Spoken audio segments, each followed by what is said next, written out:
ফারাক্কা মাঠ বললেই আমরা বুঝি যে শুধু জাতীয়ভাবে নয়, আন্তর্জাতিক চক্রান্তের বিরুদ্ধে, আন্তর্জাতিক আধিপত্যবাদের বিরুদ্ধে কিভাবে রুখে দাঁড়াতে হয় একটা জাতিকে সুসংগঠিত করে তার ঐক্যকে ধারণ করে, সেটাই হচ্ছে ফারাক্কা মাঠ, যেটা সফলভাবে করতে সক্ষম হয়েছিলেন আমাদের মজলুম জননেতা মওলানা আব্দুল হামিদ খান ভাসানী।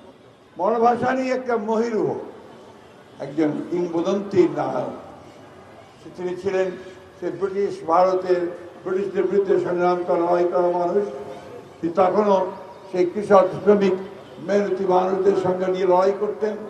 সেই লড়াই করে তিনি সবশেষে পাকিস্তান আন্দোলন করেছেন এবং সেই আন্দোলনে তারা সফল হয়েছেন। হতেন সেই সহবাদী ফজলুল হক সহ তিনি।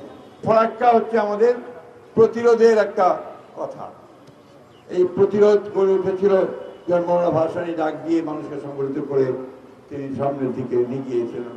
তৎকালীন ভারত সরকার যেভাবে একতরফা সিদ্ধান্ত নিয়ে চলে যাচ্ছিল তার বিরুদ্ধে লড়াই করেছিলেন, আর তাকে সম্পূর্ণরূপে সহযোগিতা করেছিলেন আমাদের দলের প্রতিষ্ঠাতা, আমাদের স্বাধীনতার ঘোষক শহীদ প্রেসিডেন্ট জিয়াউর রহমান। আজকে আমরা সবাই জানি শহীদ প্রেসিডেন্ট জিয়াউর রহমান তখন জাতিসংঘে ফারাক্কা ইস্যু তুলতে সক্ষম হয়েছিলেন। শহীদ প্রেসিডেন্ট জিয়াউর রহমান তার ভারতের সঙ্গে একটা চুক্তি করতে সক্ষম হয়েছিলেন।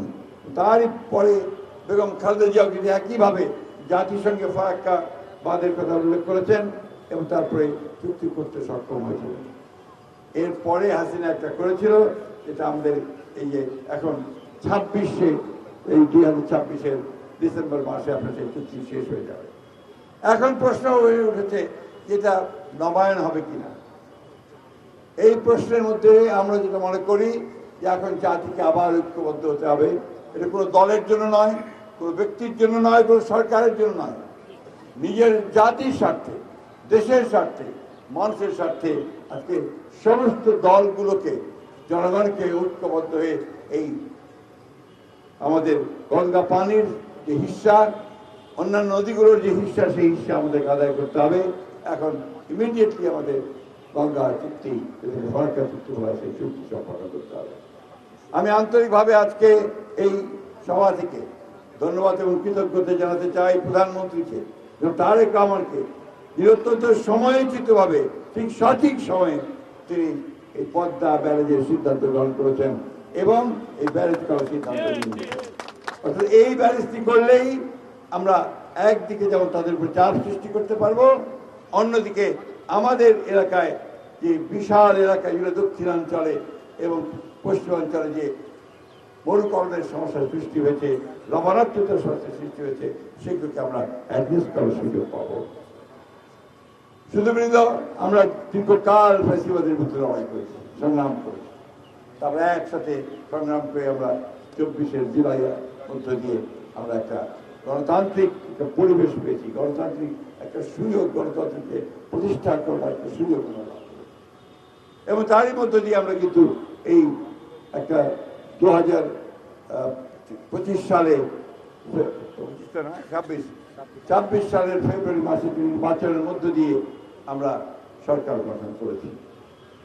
আমাদের এই সরকারের বয়স হয়েছে 3 মাস, আজকে দিয়ে আগামীকাল 17 তারিখ 3 মাস ঠিক হবে।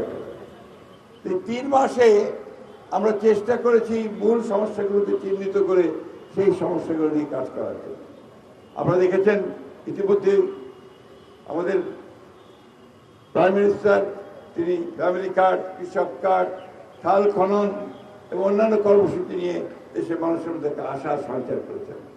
এই খাল খনন কর্মসূচি শহীদ প্রেসিডেন্ট জিয়া রহমান নিয়েছিলেন। কেন নিয়েছিলেন? তিনি নিয়েছিলেন যে আমাদেরকে বিকল্প ব্যবস্থা তৈরি করতে হবে। আমরা যদি উজান থেকে পানিগুলোর হিস্সা না পাই, বাঁধ দিয়ে বন্ধ করে দেওয়া হয়, আমরা যেন বর্ষাকালে যে পানি আসে সেই পানিকে আটকে রেখে আমরা যেন আমাদের কৃষিকাজ এবং জীববৈচিত্র্য, জীবন জীবিকাকে রক্ষা করতে পারি, সেই কাজগুলো করার জন্যই খাল খনন কর্মসূচি শুরু করেছিল।